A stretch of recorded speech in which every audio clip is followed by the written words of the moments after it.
안녕하세요. 네. 자, 오늘은 첫 부분이죠. 요약집 3페이지.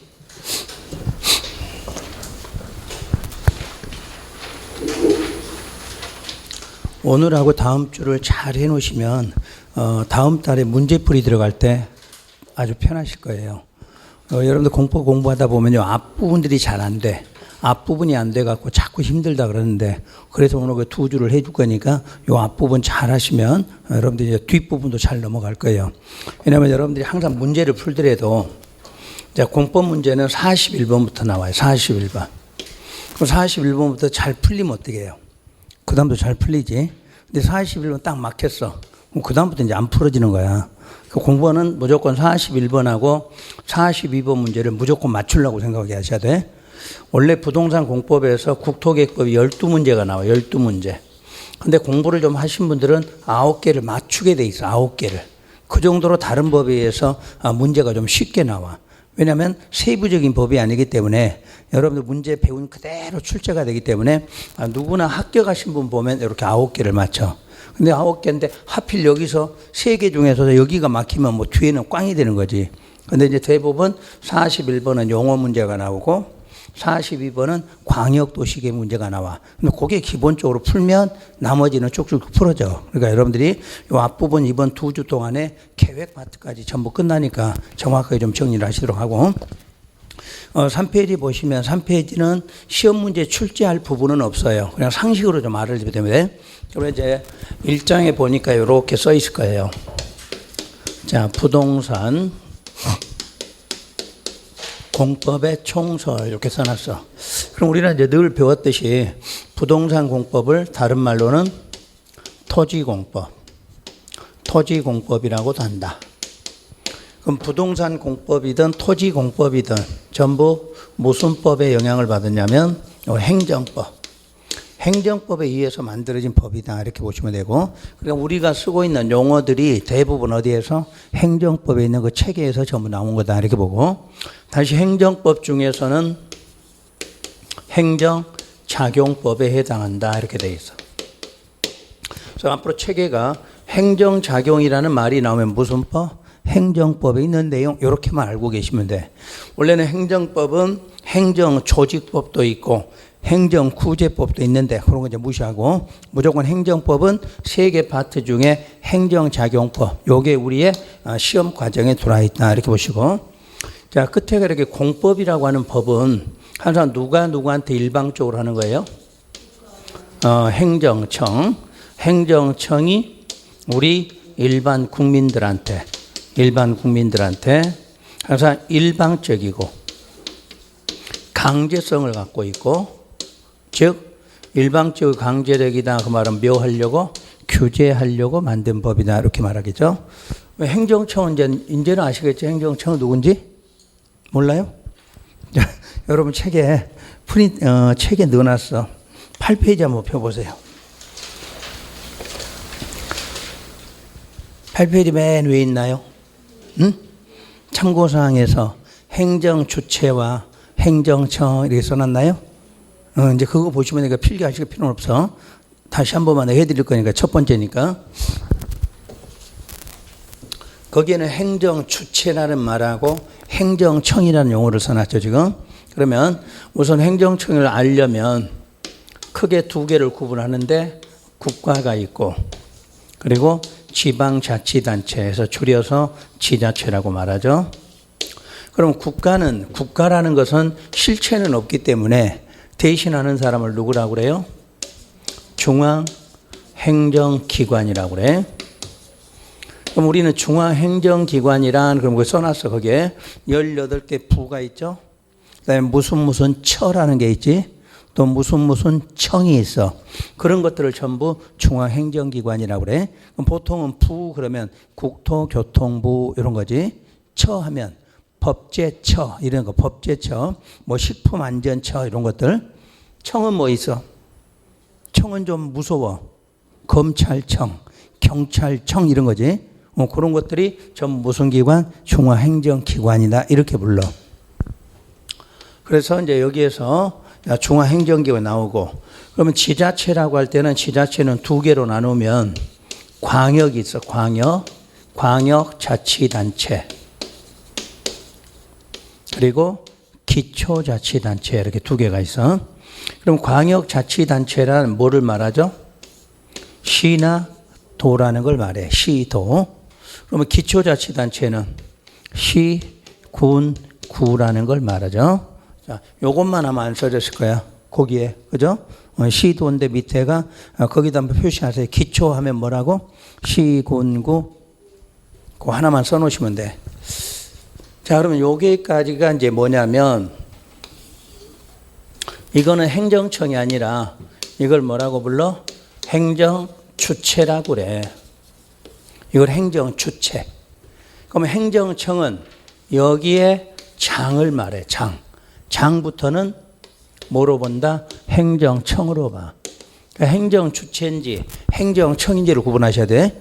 그분이 이제 행정청이니까 요걸 말하는 거야, 이쪽을. 그러면 장자가 들어가면 어떤 사람을 말하죠? 중앙행정기관 장 했으니까 무슨 부의 장관. 아까 처로 하면 무슨 처장 그러지. 그 다음에 무슨 청장. 그런 것들이 행정청인데, 우리 공법에 쓰는 건 주로 누구를 써요? 장관을 쓰고 있으니까. 그럼 이 장관 중에서도 우리 공법의 주무장관은 누구이다? 국토교통부 장관이다, 이렇게 말해. 그래서 결론은 우리는 지금부터는 요 두 개를 쓰는 거지. 무슨 장관 아니면 국토부 장관. 그러면 이제 장관이 여러 명인데, 그 여러 명 장관 중에서 우리 공법 시간에 나오는 이 사람이고, 그러면 앞에다가 다른 장관을 표시할 때는 이렇게 표시한다고 그랬죠. 여기에 관계자가 들어가는 장, 관계중앙행정기관 장. 그러면 이 관계자가 들어갈 때는 누구는 빼고 국장을 제외한 나머지 장관들을 합해서 부를 때는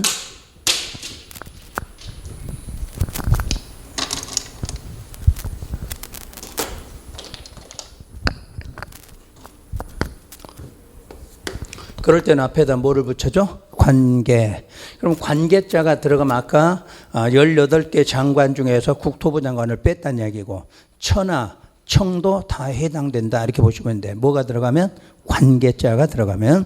그래서 여러분 책에 항상 관계중앙행정기관장 이렇게 나오잖아. 그때는 누구 빼고 국토부 장관을 뺀 나머지를 말한다, 이렇게 이해하시면 되고. 그 다음에 이제 광역자치단체에도 장이 나오겠지. 장. 그럼 여기에 장은 시도지사, 이렇게 부르겠죠. 그런데 시도지사는 실제로 5명을 말하는 거예요. 5명. 특별시장, 이건 특별시장. 그 다음에 광역시장. 그리고 도지사 먼저 할게요. 도지사. 그리고 특별자치시장, 특별자치도지사. 이렇게 5명이야. 그러니까 우리 시험에 크게 신경 쓰지 않아도 되고는, 그냥 특 하면은 여기에 그냥 2개 포함됐다, 이렇게 이해하시는 걸로 하라고 그러지. 어차피 시험에는 여기까지 써주는 시험 문제는 거의 없어. 너무 지문이 기니까 거의 안 써, 지문 자체를. 그냥 우리는 시도지사, 요걸 옛날에 시도지사 했지. 요 사람을 시도지사야. 근데 이제 세종시하고 제주도를 행정구역상 특별자치시, 특별자치도 이렇게 붙은 거다, 이렇게 말하시면 되지. 자, 그러면 여기서 이제 기초자치단체의 장이 나오면, 이때는 시장, 군수, 구청장. 그러니까 여기에 장이니까 시군구의 장이니까 시장, 군수, 구청장 이렇게 나오지. 그럼 이 사람들이 원래는 어떻게 나왔냐면, 요 특별광역시장, 요 특별시장과 광역시장의 하급기관, 그럼 누구예요? 이게 구청장, 이렇게 나오는 거지. 그 다음에 이 광역시에서는 참고로 누구도 있다? 군수도 있지. 근데 보통 말할 때는 제외돼 있어. 그냥 여기에 다 포함된 용어다, 이렇게만 하고. 요 정비법 시간에, 도시정비법 시간에 요게 나온 거지. 군수, 이게 나와. 다른 법률에서는 광역시 군수는 안 나오는데, 우리 정비법 시간에만 요게 한번 나온다, 기억하시면 되고. 그 다음 도지사의 하급기관. 그러면 도지사는 무조건 누구? 시장과 군수예요. 자, 여기에 하급기관은 없는 걸로 돼 있고, 그럼 우리 시험 문제는 무조건 정해져 있어. 이게 답이야. 구청장 시험에 내는 일은 한 번도 없어. 무조건 행정처 물으면 누구? 시장 군수의 상급 그러면 누구? 도지사. 그러니까 시장 군수가 하는 일은 반드시 누구한테? 도지사한테 뭐 확인받아라 이렇게 나올 거 아니야.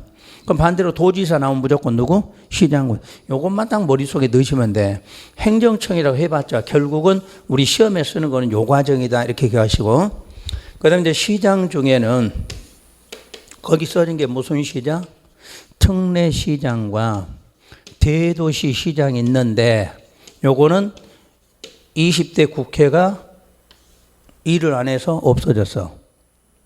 법을 만들어 놓고 국회에다 넣어놓기는 만들어 놨는데 이거 결정 못하고 끝났어, 임기가. 그래서 아직은 이거 없어졌어.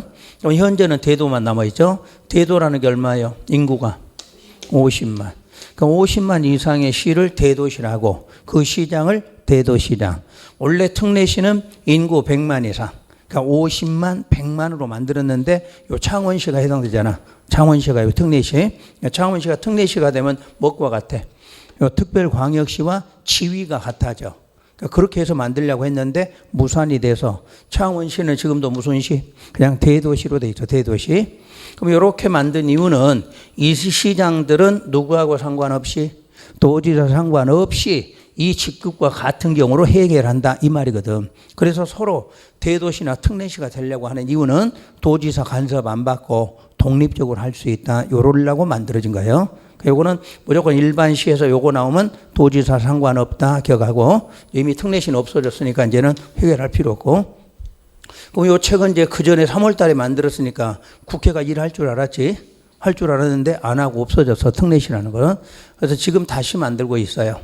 지금 다시 21대 국회가 요걸 다시 이제 법을 조정하고 있으니까 이제 조만간에 나올 것 같아요, 요거는요. 자, 요런 거를 행정청이라 한다. 기억하시겠지? 그러면 이제 우리는 상급은 항상 누가? 국토부 장관이 상급 기관이고, 요거의 하급은 누구다? 시도지사. 시도지사 그러면 시장, 우수구청장. 근데 우리는 보통 요거를 줄여서 말할 때는 뭐라고 불러요? 시장 등이다 이렇게 부르지? 그럼 국토계획법에는 요게 나와야 안 나와? 국토기標안 나와. 왜? 구청장이 안 나오니까. 하위법, 도시개발법, 정비법, 건축법, 주택법, 여기가 뭐가 나와? 시장, 구수, 구청 이렇게 나오지. 그럼 국토계획법은 누구만 나와요? 득광, 시장, 군수 이렇게 나오지.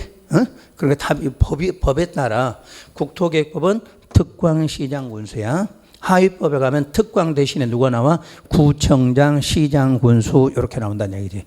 이게 행정청의 기본 개념이다. 어차피 여러분들이 뭐 첫점에 우리 첫날부터 시작해서 오늘까지 계속 반복했던 거야. 원래는 7월 같은 데는 이런 거 이제 안 해주는데 여러분 다행히 한 번 앞에 걸려서 여기까지 정리해드린 거예요. 그래서 그 행정청하고 우리 국민 간에 항상 요 행정청이 수직적 관계죠.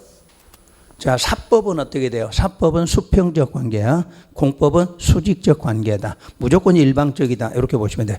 이걸 부동산 공법이란다. 이렇게 보시고. 그럼 여러분 책에 이제 다시 앞으로 가서 그 기본 원리부터 볼까요? 3페이지에. 부동산 공법의 기본 원리란 일반 행정법의 기본 원리와 성격이 같다 그랬어. 그러니까 우리가 배우는 부동산 공법은 무슨 법과 같아? 행정법과 같다 그 말이겠지. 그리고 현재 일반 행정법의 원리를 어디에다가? 부동산 공법에 그대로 적용했다. 그다음에 공법의 특수성은 규제법이다 이렇게 나왔어. 규제법 해놓고 토지 공개념이라고 써놨네. 여러분 토지 공개념을 어디서 보여요? 부동산 학교 시간에 나오지? 안 배우나? 안 배워?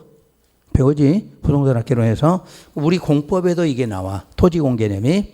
그래서 페이지 8 써보세요. 자, 8페이지 넘겨보세요. 아까 행정청 밑에가 토지공개념이 나와. 부동산 학개론보다 더 자세하게 알려줄 거야. 그럼 요놈 했으니까 부동산 학개론 가서 맞춰라는 이야기야. 자, 토지공개념의 의의는 공공복리의 증진이야. 공공복리 증진하기 위해서 일반 국민의 사권을 뭐한다? 제한. 이게 규제야, 규제. 규제법이라는 것은 공공복리를 위해서는 우리 일반인에게 주어진 권리를 제한하는 것이다. 그 내용이야. 그럼 두 번째 성격은 토지 소유권의 공공적 성격이야. 그러니까 소유권은 여러분 것이 아니다 그 말이야. 여러분이 소유는 하고 있어도 언제든지 뺏어올 수도 있어. 여러분을 제한할 수도 있다 그 말이야. 소유권은 여러분이 갖고 있으나 성격은 뭐로 본다? 공공의 성격으로 본다 이렇게 놨어. 그래서 2번 토지 공개념을 표현한 제도를 다른 말로 바꾸면 무슨 제도? 사권 제한 제도야. 결론은 우리를 제한하는 것들이 바로 뭐다? 토지 공개념이야. 그래서 대표적인 현행법상 제도는 용도지역, 용도지구, 용도구역제가 바로 토지 공개념이야. 그럼 여러분이 어떻게 해서 사건이 제한돼? 이거는 행위 제한. 행위 제한. 지역지구 구역이 지정되면 여러분한테 뭐가 행위 제한 수반되잖아. 그럼 행위 제한으로 여러분을 뭐한다? 규제하고 있다 이 말이 되겠지. 두 번째, 개발 이익 환수 제도가 있어. 그래서 여러분이 이제 재건축 같은 걸 하게 되면 개발 이익이 나오면 그 이익만큼을 국가가 환수하는 제도야. 이 개발 이익 환수 제도. 그다음에 토지거래계약 허가제 선매제. 이건 중개사법 시간에 배우죠? 원래는 국토개혁법에 있었던 거를 중개사법 실무로 넘겨준 거야. 그럼 토지거래 허가구역이 지정되면 마음대로 거래하나요? 못하나요? 못해. 뭐 받아야 돼? 허가 받아야 돼. 그러면 허가를 못 받게 되거나 어떤 사유가 생기면 그 토지를 뭐 하면 돼? 선매. 먼저 우선 매수할 수 있지? 그러니까 허가 신청을 한 토지가 들어오면 이거 지금 팔려고 신청 들어온 거 아니야? 그러면 국가나 공공단체가 필요하다 그러면 허가 신청 들어온 거를 우선 매수할 수도 있는 제도를 뭐라고 한다? 선매제라고. 그러니까 토지거래 허가구의 허가제 자체가 뭐가 들어있어? 선매제가 들어있다는 얘기야. 이것도 여러분 규제하는 거지. 그러니까 A라는 사람이 B에게 팔려고 거래를 하려는 거야. 그래서 이 거래하려고 무슨 신청을 하면 허가 신청이 들어오면 이 A가 갖고 있는 땅을 공공주체가 우선해서 매수할 수도 있다 이 말이야. 그러니까 여기다 못 팔고 누구한테 공공이 사가는 방법. 그걸 뭐라고 한다? 선매제라고 한다. 이런 뜻이에요. 그 다음에 네 번째가 토지 소유와 이용의 분리제도네. 소유 따로 이용 따로 하는 방법이 있다 해서 바로 대표적인 대리경작제도. 우리 시험범위 들어있잖아. 이게 농지법에.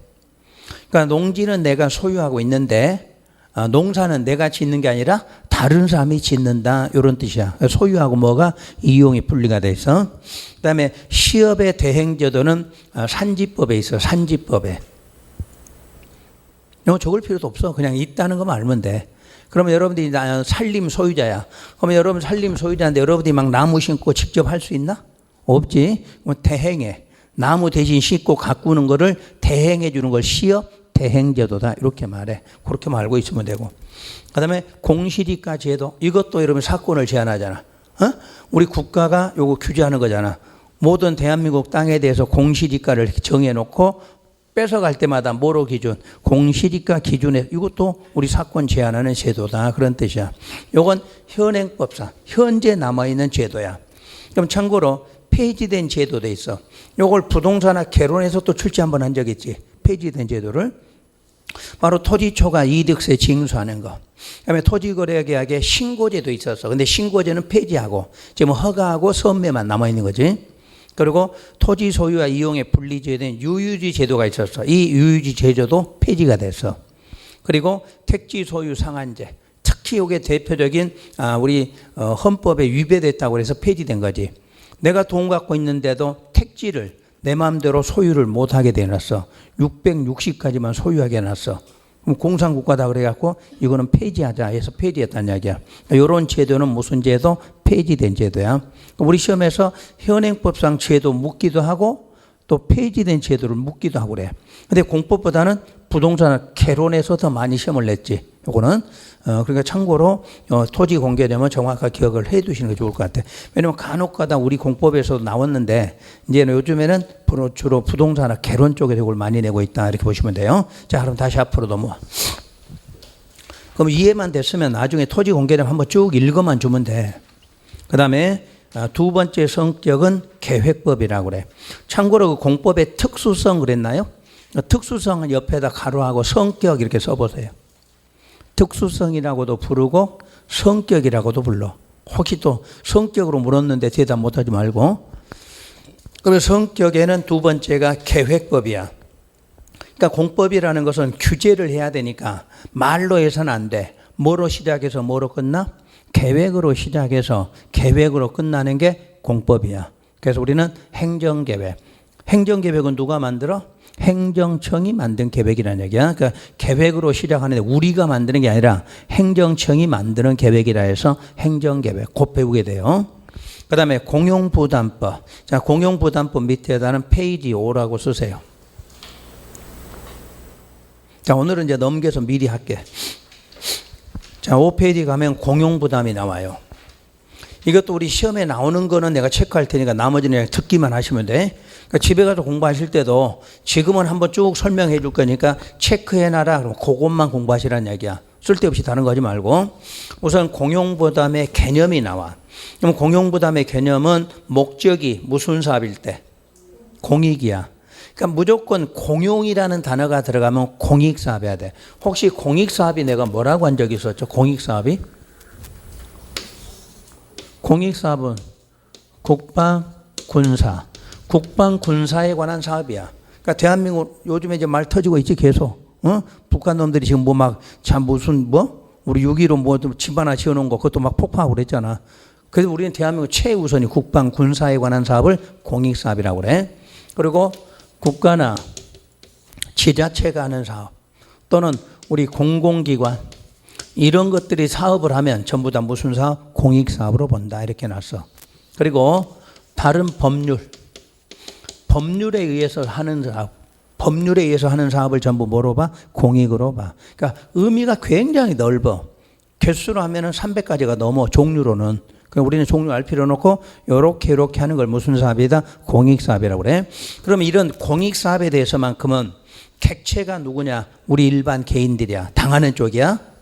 그다음에 수단은 권력적 작용이야. 항상 권력하면 밑줄 그어보세요.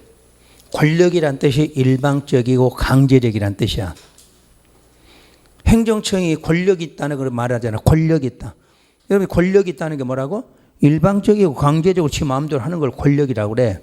그래서 권력적 작용은 불이해. 자, 국가가 이렇게 하겠다고 했는데 불이해 위반하면 바로 뭐에 처한다? 행정강제나 행정벌에 처하는 거다. 그러니까 이행 안 할 수 없게 만들겠다 이런 이야기지. 그 다음에 내용은 경제적 부담이다. 그러니까 결론은 공익사업을 하게 되면 공익사업은 행정청들이 일방적이고 강제적으로 하는데 우리 일반 개인들은 어떤 부담을 갖게 돼? 경제적 부담을 갖게 된다. 이렇게 말해. 그러니까 참고로만 알고 있으면 돼. 그 다음에 부담의 종류는 공용부담은 인적 공용부담과 물적 공용부담이 있는데 자, 물적에다 체크. 우리 과정은 전부 물적 공용부담만 출제가 돼. 물적 공용부담에는 공용 제한이 있고 공용 수용이 있고 세 번째 공용 환지, 공용 환권이라는 게 있어. 그럼 환지, 환권을 합해서 공용 변환이다 이렇게 말해. 왜 변환이냐면 환지라는 말, 환지는 뭐야? 토지 변환이지. 토지 변환.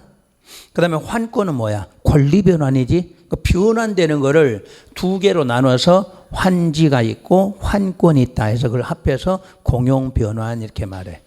더 알겠죠? 환지가 뭐라고? 토지 변환.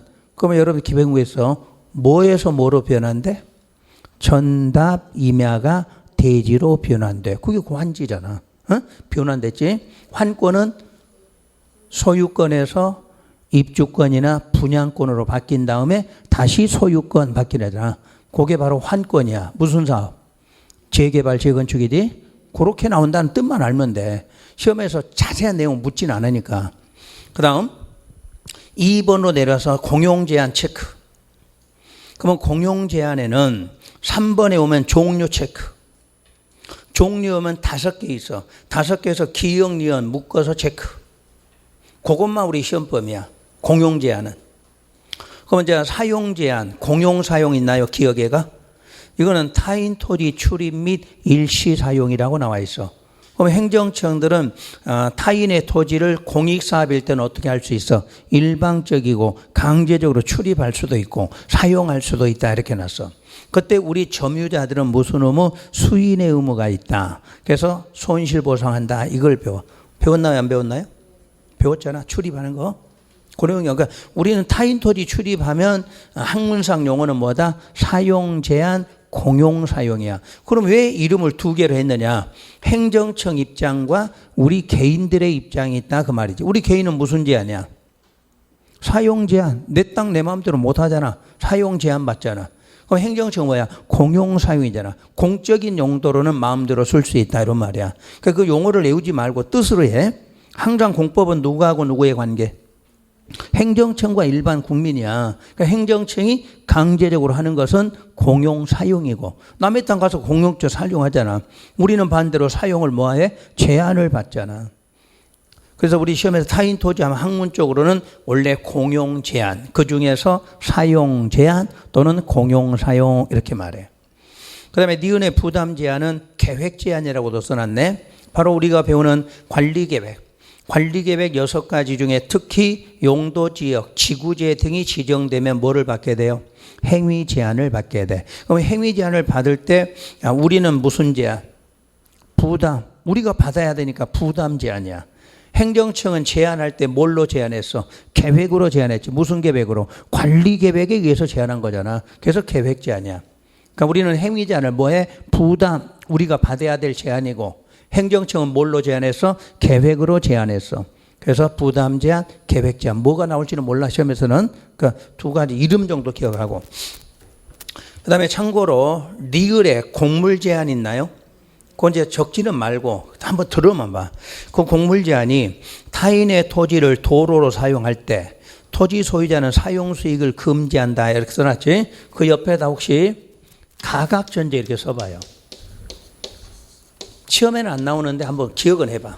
가각전제 어디서 배웠지? 우리 건축법에서 도로 모퉁이 건축선을 후퇴한다. 그럼 후퇴하면 가각전제되면 내 건데도 사용했어 못했어? 못했지. 또 면적 계산할 때도 제외시켰잖아. 그걸 말해. 그걸 무슨 제한? 곡물 제한 이렇게 말해. 옛날에는 여기까지 출제를 했어. 근데 지금은 안 나와. 지금은 그 1번, 2번 기억 니은만 딱 머릿속에 넣으시고. 그 다음에 공용수용. 왜냐면 공용수용 우리 이제 맨날 나온 거잖아. 자, 무슨 사업일 때 공익이고 뭐를 전제로 손실보상 전제로 우리 재산권을 강제 취득하는 걸 공용수용이라고 그래. 자, 근거법에는 일반법과 개별법. 자, 개별법 밑에다 특별이라고 써보세요. 개별법을 다른 말로 특별법 이렇게도 불러. 그러면 일반법에는 공익사업을 위한 토지 등의 취득 및 보상에 관한 법률. 자, 그걸 약칭하면 뭐라고 불렀지 우리? 토지보상법이라고 불렀지. 실무할 때는 요거 기억해야 돼. 그렇게 이름 길게 안 읽어. 그걸 읽을 때 뭐라고 읽어? 토지보상법이구나. 그럼 이건 누구를 위한 법이에요? 일반 국민을 보호하려고 만든 법이야. 일반법이란 건 말 그대로 일반인들을 보호하려고 만든 걸 일반법이라고 그래. 그러면 이제 우리 공법에 나오는 건 특별법이지. 특히 무슨 법? 국토계획법, 도시개발법, 도시정비법, 주택법 4개. 우리 시험법에 해당되는 거는. 그러니까 우리는 6개 법률 중에서 요 4개 법이 수용이 돼. 그럼 4개 법은 사업할 때 수용이 되겠죠? 자, 앞에 국토계획법, 개발법, 정비법은 3개 앞에서 무슨 사업이야? 도시계획 사업이겠지? 그럼 도시계획 3개 할 때 시설 사업은 국토계획법, 개발 사업은 도시개발법, 정비 사업은 정비법을 하는 거지. 그런 사업할 때 필요하면 뭐하라? 수용할 수 있다. 이 내용이잖아. 그럼 주택법은 무슨 사업했어? 주택 건설 사업과 대지 조성 사업. 그 중에서 무슨 주택? 국민주택이야. 국민주택 사업할 때 주택법은 수용한다 이렇게 배우셨잖아. 그런 내용이야. 그러니까 그동안 우리 배운 거를 법률로 따지면 이렇게 말한다는 얘기야. 그럼 참고로 그 밑에가 무슨 도로법, 하천법 쭉쭉 나올 건데 필요 없어 우리는. 시험에 있는 것만. 그럼 이 특별법은 누구를 보호해줘? 시행자 보호지? 시행자가 쉽게 뺏어갈 수 있게 하자 그러잖아. 그러니까 일반법은 누구를 위해서? 일반 국민을. 특별법은 시행자를 위해서 만들어진 법이다 이렇게 말해. 그러면 일반법하고 특별법은 무슨 법이 우선해? 요게 우선하지? 우선이지만 항상 무슨 법 준용해야 돼? 일반법 준용한다. 이런 말 배우셨지? 그러니까 오늘 여기 한 번으로 딱 끝내고 앞으로 수용 나오면 요걸로 머릿속으로 정리하시라는 얘기야. 지금부터는 여러분들이 처음부터 요걸 배웠으면 뒤에 가서 이제 설명 안 할 건데 이걸 안 배우고 뒤로 가니까 우리는 뒤에 가면 요걸 또 설명을 했잖아. 오늘부터는 자 수용 나오면 요걸로 딱 끝내고 정리 딱 들어가시면 돼. 그 다음에 수용의 당사자. 그러면 항상 주체. 뺏어가는 사람이야. 그럼 누구? 사업 시행자 동그라미. 시행자. 그러니까 무조건 공법 시간에는 수용을 할 수 있는 사람 물으면 무조건 시행자야. 그러면 시행자는 아까 배운 대로 사업한다. 그럼 무조건 뺏어갈 수 있다. 이렇게 말하는 거야. 자, 객체니까 뺏기는 사람. 우리 누구? 소유자나 관계인을 말하겠지. 그러니까 수용만큼만 쭉 체크해 준 거 읽어주고. 공용환지 나오면 끝에 확인. 자, 공용환지 하면 무슨 사업? 도시개발, 그리고 정비사업의 무슨 방식? 환지 방식이 나오는 거지. 그 다음에 환권하면 무슨 사업? 정비사업. 자, 정비사업 밑에다 재개발, 재건축 써봐요. 재개발, 재건축. 그러니까 정비사업 중에서 재개발, 재건축은 권리가 변환되는 거지. 참고로 무슨 권이 무슨 권으로? 소유권. 응? 소유권이라고 하는 권리가 사업을 들어가면 조합원에게 무슨 권 줘? 입주권. 조합원은. 우리 일반인들은 분양권. 그럼 이 권리 갖고 있다가 사업이 끝나면 또 뭘로? 소유권. 이게 권리 변환이야. 그럼 이때 첫 번째 소유권은 어떤 상태야? 노후 불량한 이 말이지? 노후 불량한 아파트나 단독 다세대가 있다. 그러면 이제 사업 들어간다. 그러면 소유자, 입주자에게 우리 조합한테는 누구? 입주권. 일반 분양하면 분양권. 그러면 그거 갖고 있다가 공사 끝나면 새로운 뭐로? 아파트 받는 거지. 요런 거를 공용환권이다 이렇게 말해. 이름 정도만 알면 되네. 이걸 공용부담이다 이렇게 말해. 그러니까 여러분들 이런 개념 한 번만 들어놓으면 돼. 이거는 따로 뭐 시험에서 이게 뭐다 이렇게 출제되는 건 아니니까. 자, 그럼 앞에 다시 넘으셔서. 그러니까 공법의 특수성이 규제법이라는 걸 배웠고 계획법이라는데 계획은 이제 나중에 배울 거고 공용부담금 방금 배웠어. 그 다음에 절차법이라고도 불러. 뭐 절차법은 알 필요 없어. 그냥 이름만 알아두면 돼. 그럼 여러분 시험에 나온 걸로 내가 하나 줄게. 여러분들 시험도 상대평가를 한 적이 있어. 상대평가. 8회 때, 7회 때, 6회 때 이럴 때는 다 상대평가였어. 그때 8회 때 시험에 요걸 냈어. 다음 주 토지공법의 성격이 아닌 것은 이렇게 문제를 냈어. 그래서 1번. 자, 토지공법은 토지에 관한 행정법이다. 이렇게 출제했어. 맞아? 토지에 대한 행정법이다. 맞잖아. 그래서 우리 행정법이라고 하고 있잖아. 이걸 낸 거야. 2번 토지에 관한 규제법이다. 맞지? 3번 토지에 관한 계획법이다. 4번 토지에 관한 공용부담법. 5번에 토지공법은 사법적 성격이 있다. 이렇게 나왔어. 사법 없잖아. 공법이니까. 그런 식으로 출제를 한 거야. 이 지문 하나 갖고. 그러니까 옛날에는 이런 걸 중시한 거야. 공법이라는 체계가 뭔지 이렇게 중시했는데 이제 상대평가가 아니라 절대평가하니까 이런 거는 이제 안 내거든. 상대평가면 이런 걸 내야 돼. 근데 절대평가니까 이런 거 내면 안 배운 사람이 더 많거든. 그러니까 시험 문제 출제를 안 하는 거지. 근데 절대평가는 이렇게 하지만 상대평가는 어떻게 해야 돼? 서로 모르는 것도 다 맞춰야 되잖아. 그래서 그때는 이런 것도 출제를 했다. 이렇게 보시면 돼. 그 다음에 2절 공법의 규제 방법. 당연히 우리는 규제법이라고 그랬잖아. 규제 방법. 규제 방법의 개요. 부동산 공법에 의한 행정작용 방법은 일반 행정작용법과 같다 그랬네. 그러니까 규제하는 게 행정법에 뭘로 규제를 해? 이걸로 규제한다는 얘기. 행정작용으로. 그러니까 우리가 배우는 앞으로 내용이 전부 행정작용이야. 지금 다시 한번 자 부동산 공법을 규제하는데 규제하기 위해서는 행정 무슨 법? 작용법을 써야 된다 그 말이야. 그래서 자 행정작용에는 1번 권력적 행정작용과 비권력적 행정작용이 있어. 그럼 권력적 행정작용에는 아까 권력이 뭐라고 그랬나요? 일방적이고 강제적으로 하는 방법이 있다는 얘기야. 그래서 지금 여러분들 우리 관련된 건 5개만 써놓은 거예요. 자, 행정입법, 행정행위, 행정계획, 행정강제, 행정벌 등등등 있다는 이야기야. 근데 우리 시험에는 5가지가 필요한 거지. 그러면 전부 앞에가 뭐라고 돼 있나요? 행정이란 단어가 붙어 있잖아. 공통적으로 행정청이 주체가 돼서 하는 거라 그 말이야. 그럼 행정입법만 좀 간단하게 할게. 알려드릴게. 행정입법이면 이 지문을 그대로 해석해봐. 요거 행정은 행정청이란 뜻이야. 그럼 행정청이 법을 뭐한다? 위반할 수 있다 이렇게 해놨어.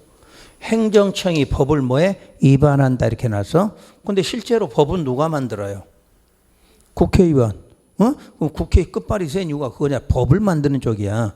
그래서 이제 입법인데 왜 그렇게 했는가를 보셔야 돼. 자, 법을 제정이 뭐라고? 만드는 거야. 새로 법을 제정하는 원칙은 의회야. 의회 제정. 그럼 우리는 의회가 2개 있지? 국회가 있고 또 지방의회가 있잖아. 지방의회. 그런 것들이 법을 만드는 주체란 얘기야. 그러니까 지방의원도 끝발이 있잖아. 지방의원 앞에 시장도 어떻게 같은 급이잖아. 지방의원도 별거 아니지만 그 힘이 있는 거야. 왜? 조례를 만들잖아. 조례를. 법이라는 조례를 만들거든. 이렇게 하고 예외로 행정청이 제정할 수도 있다. 이렇게 해놓은 거야. 원래 개념이. 그럼 왜 이렇게 만들었느냐. 자, 우리가 국회가 행정청에서 하는 일을 다 잘 알 수가 있나요? 없나요? 잘 알 수가 없거든. 그러니까 큰 틀은 만들어주지만 아래 거 직접 시행하는 것들은 행정청이 더 잘할 거 아니야. 예를 들어 날짜 생각해봐. 날짜를 뭐 할 때 한 10일로 정하는데 그럼 국회가 일일이 10일이다 20일에 정해주나? 아니겠지. 큰 틀로 정해주면 그런 세부적인 것들은 시행령으로 만들어야 돼. 그래야 나중에 바꾸더라도 자주 바꿀 수 있잖아. 국회에서 바꿔주라면 바꿔줘, 안 바꿔줘? 안 바꿔주니까 그런 것들은 세부적 사항은 아래에서 만들게 하자 해서 요 의회에서 행정청에다 실제로 위임을 해준 거란 이야기야. 위임을. 그럼 위임한 게 여러분 뭐냐면 대통령령, 원래부터 다시 할게요. 자, 대통령령이 있고 총리령이 있고 그리고 부령이라는 게 있어. 그럼 우리는 이 대통령령을 우리 뭐라고 불러? 시행령이라고 부르지? 그 줄여서 뭐라고 읽어? 영이라고 읽지? 그 다음에 요게 부령에 해당해. 부령. 근데 총리령 우리는 안 배우잖아. 자, 부령 무슨 령이라고? 우리로 하면 부니까 무슨 부가 돼? 국토교통부가 되겠지. 국토교통부령 이렇게 나온다는 얘기야. 요걸 시행규칙이라고 그러지. 줄여서 뭐라고 읽어? 규칙이다 이렇게 읽잖아. 그래서 이거를 우리가 위임받아서 어디에서? 행정청에서 만들고 있다 이 뜻이야. 그러니까 원래 모법을 만드는 게 아니라 그 법 밑에 있는 시행령과 시행규칙은 어디에서? 행정청에서 만들게 돼 있어. 그래서 혹시 요즘에 코로나 때문에 제일 고생한 사람이 누구야? 우리 정은경 질병관리본부장 있잖아. 지금 질병관리청으로 승격됐잖아. 그 청이 승격된 건 어디에서? 요 대통령령으로 바꾸는 거야. 국회 거치지 않아도 돼. 그래서 정부조직법은 대통령령에서 관리본부에서 뭐로? 청으로. 어젠가 대통령령으로 이게 공포됐을 거야. 어젠가 오늘인가. 그렇게 되는 거야. 그러니까 그런 것들은 국회에다 맡기지 않고 아래에서 하도록 한다 하는 것들을 무슨 령이라고 그래? 대통령령, 우리 부령 이런 거 말해. 그래서 요것만큼은 아래에서 행정청에서 쉽게 고쳐서 쓰게 하자 이런 뜻이야. 그게 행정청, 우리가 국회에서 이걸 다 만들 수 없으니까 세부적 사항은 어디에다? 행정청 위임해서 행정청에서 만들어 쓰자 이렇게 만든 거야. 그러니까 헌법에 위배되지 않게 만든 거지. 법은 국회만 만들어 했는데 요 말이 없다면 국회에서 다 시행령까지 만들어줘야 될 거 아니야. 그래서 시행령과 부령은 이렇게 만드는 거다 해서 이걸 뭐라고 불러? 행정입법이다 그래. 이해됐으면 거기다 시행령, 시행규칙 요것만 써. 대통령령, 시행령, 부령, 시행규칙 이렇게만 쓰시면 돼. 그렇게만 알고 우리는 이제 쓰고자 하는 목적은 그거니까. 다 적을 필요 없어. 자, 우리는 행정입법은 우리 행정처에서 만드는 게 뭐라고? 대통령령, 시행령과 부령인 시행규칙만 행정청에서 만들고 있다 이 말이야. 그 다음에 행정행위는 뭐가 있나요? 행정행위. 행정행위 배웠잖아. 뭐 배웠지? 행정행위.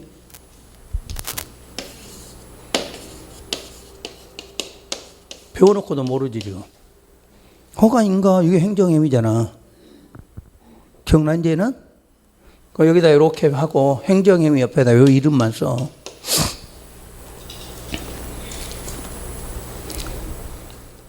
그 밑에다 페이지 77 쓰세요. 자, 그럼 77로 넘겨봐요.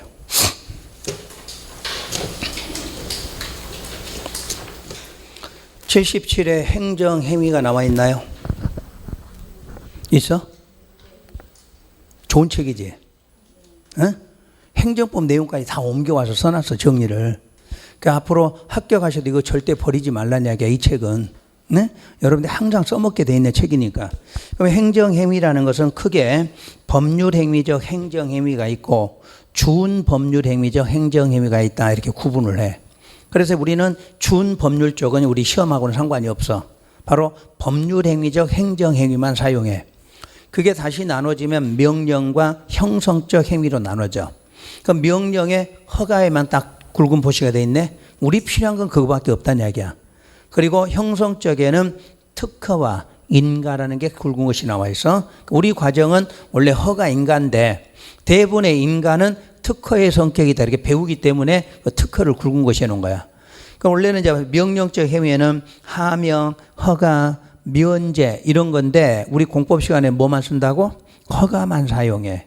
형성적 행위는 특허, 변경, 소멸, 인가, 대리가 있는데 우리는 주로 인가를 사용해. 근데 인가를 배우다 보면 특허 관련됐기 때문에 특허가 굵은 문치가 있어. 그럼 여러분 시험에 이제 이렇게 내는 거야. 허가의 성질은 뭐냐 이렇게 묻겠지? 그럼 허가는 어떤 성질이 있어? 법률행위적 행정행위면서 뭐다? 명령적 행정행위. 요게 성격이란 이야기야. 그러면 인가 물으면 어떻게 해야 돼?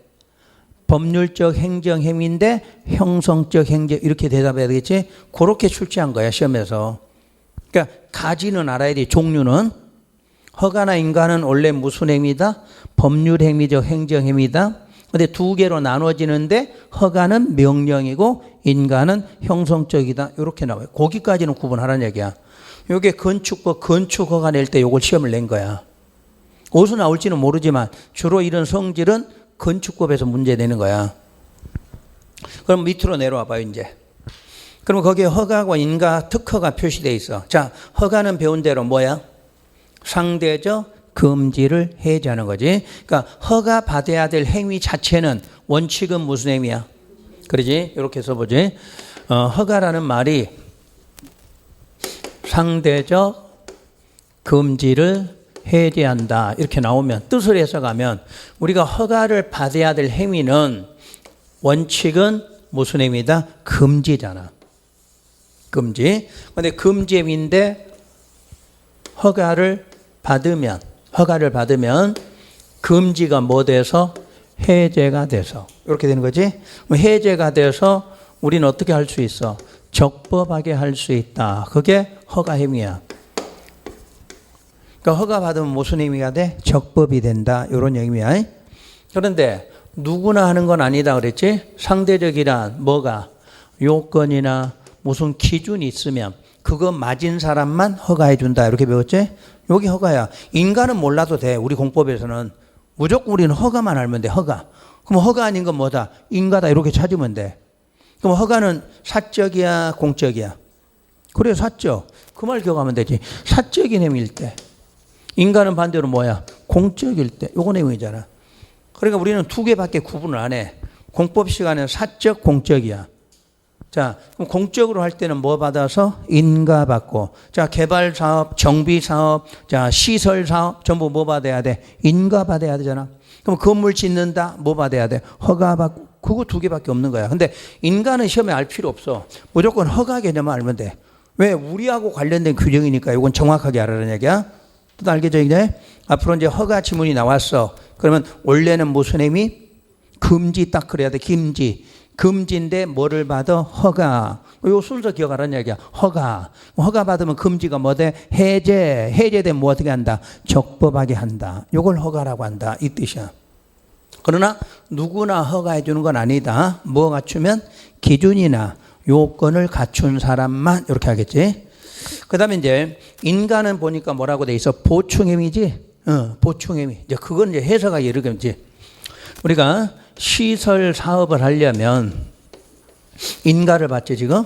그럼 요거 인가는 행정청이 인가해 주잖아. 행정청이. 근데 요 인가 받는 사람은 계획을 만드는 사람이잖아. 우리 계획 작성하는 건 누구예요? 시행자겠지. 그럼 실제로 시행자는 행정 있고 비행정 있는데 절제 누구야? 비행정이겠지. 이 사람이 하는 거잖아 실제로. 그러면 이 사람이 했을 때 인가를 해준다 그 말은 행정청의 권한을 위임해 준다 이 뜻이야. 그럼 위임 받으니까 보충이 되지. 그럼 이 사람이 남의 땅도 뭐 할 수 있어? 마음대로 들어갈 수 있고, 자, 어떤 행위도 마음대로 하게끔 어떤 역할을 해? 보충이다. 이렇게 말해. 보충. 그러니까 행정 시행자가 갖고 있지 않는 권한도 행정청에 인가받으면 모든 권한이 그리로 다 가는 거야. 그래서 무슨 행위다? 보충이다. 이렇게 말하는 거야. 뜻만 이해하면 돼. 뭐 적어놓고 말 것도 없어. 그런 개념을 보충이라고 그래. 그러니까 여러분이 인가받았어. 그럼 여러분도 누구야? 행정청처럼 권한 행사할 수 있다. 그 말이야. 그걸 무슨 의미? 보충. 그렇게 말해. 그걸 이제 보충이다. 그 정도만 기억해. 그 밑으로 가는 거는 건축법 허가할 때 해드릴 거니까 이제는. 그리고 그 개념만 일단 기억하시고. 자, 다시 앞으로 와요. 그래서 행정행위는 그렇게 하고 행정계획은 그 밑에 가면 바로 나오니까 나중에 할 거고 행정강제와 행정벌에 대한 종류만 다시 한번 기억할게요. 건축법 할 때 해드렸는데 원래는 여러분들 여기서부터 이제 배웠어야 되는데 우리가 이번 과정을 안 하고 넘어갔기 때문에 뒤에 가서 또 반대로 해드린 거지. 자, 행정강제 그러면 행정강제에는 종류 세 가지가 뭐 있나요? 행정대집행이라는 게 있지. 그러니까 여러분 책에는 이 말이 나오잖아. 행정대집행 하면 어디에 속해? 행정강제야. 그리고 뭐 돈 안 내면 뭐 한다? 강제징수한다 이 말 나오잖아. 이것도 행정강제야. 그리고 집행벌이라는 게 나와. 그 집행벌이 우리 배우는 뭐에 해당한다? 이행강제금이야. 우리 과정은 이행강제금이 하면 원래 뜻은 뭐야? 집행벌이야. 집행벌. 그래서 우리는 이렇게 시험에 배우는 거지. 근데 원리는 알아야 되니까 원래는 뭐였다? 행정강제였다. 이렇게 알아들으셔야 돼. 그 다음에 행정벌 그러면 행정벌에는 두 가지가 있지. 행정형벌이 있고 행정질서벌이 있다. 이렇게 말하죠. 그럼 형벌에는 뭐가 있어? 징역, 벌금 이런 걸 말해. 질서벌은 과태료. 그래서 이제 요렇게 배운 거를 우리가 이제 본문에 가서 써먹는 거잖아. 첫 번째 시간에 원래는 요렇게 배워야 되는데 요즘에 기본서나 이런 책들이 이렇게 전혀 없어. 없으니까 우리는 그냥 때에 따라 그냥 나올 때마다 설명하는데 원래는 이렇게 배우고 공법을 시작해야 돼. 그러니까 공법에 체계가 안 잡힌 이유가 뭔지도 모르고 그냥 지문부터 들어간 거지. 원래 이 내용을 알고 들어가야 돼. 알고 들어가서 배우면 이 과정을 그대로 배우는 건데 우리 이제 거꾸로 배운 거지. 그래서 다음부터는 요약집으로 공부하는 게 훨씬 나아. 요렇게 하고 여기에 맞는 공부를 이렇게 하나씩 풀어가는 거지. 일단 거기에 개요에서 행정작용을 설명했고 그럼 이제 그 밑에가 비권력 나오잖아. 그럼 비권력이 일방적이고 강제적인 성질이 없어지는 거지. 권력은 뭐였어? 일방강제잖아. 그럼 비권력이면 일방강제가 아니로 이제부터 좋은 말로 하는 거야. 좋은 말로. 거기에 대표적으로 행정지도 이렇게 나와. 그럼 행정지도 등이니까 뒤에가 또 있다는 이야기지. 우리 시험에는 행정지도 하나밖에 안 나와. 그게 대표적으로 뭐를 말해? 권고 동그라미. 우리 과정은 권고나 조언이나 알선지 이거 행정지도인데 우리 시험은 뭐만 나와? 권고만 나와. 그럼 여러분 시험에서 권고는 성질이 뭐냐 이렇게 물으면 뭐야? 행정지도 그래야 되겠네. 요런 게 또 시험에 나온 적이 어떠냐면 다음 중 성질이 옳게 연결되지 않은 거 이런 식으로 출제했어. 권고해놓고 행정계획 써놨어. 맞아 틀려? 틀렸지. 그렇게 내는 시험 문제도 있어. 벌칙은 어디에 해당해? 벌은 행정벌에 해당. 자, 행정강제는 아니 강제 징수는 그러면 행정 강제 이렇게 엮여야 돼. 그렇게 또 내는 시험 문제도 있어. 근데 요즘에는 또 절대평가 아니다 보니까 상대평가 아니다 보니까 이런 것도 잘 안 내는데 기본은 알고 있으라는 얘기야. 그럼 그까지 해놓고 쉬었다가 구체적인 주요 규제 방법에서 행정계에 놔. 바로 이제 여기서부터 시작할 텐데 지금 말한 것들은 굳이 막 필기하고 외우지 말라는 거. 이것 때문에 공부 망치지 말라는 얘기야. 그런 게 있었다 정도. 종류 정도. 요 정도만 기억하고 뜻은 몰라도 돼. 자, 예를 들어서 행정해명이 그럼 뭐하고 뭐 있다? 허가 인가 있다. 행정강제 그러면 행정대집행, 강제징수, 집행벌, 이행 그런 것만 외우라는 얘기야. 응? 행정벌 하면은 행정벌에는 뭐가 있어? 형벌과 질서벌이 있고 형벌은 징역 벌금을 말하고 자 질서벌은 뭐를 말해? 과태 그렇게 그런 정도 이름을 외워야지. 쓸데없는 거 앞에 설명 때문에 이런 거 모르지 말라는 얘기야. 외울 수 있는 건 그런 거 외우시면 돼. 그럼 그걸 뒷페이지부터 가서 계속 써먹는 거니까 이렇게 정리하시면 될 거야. 자, 쉬었다가 행정개혁에 들어갈게요.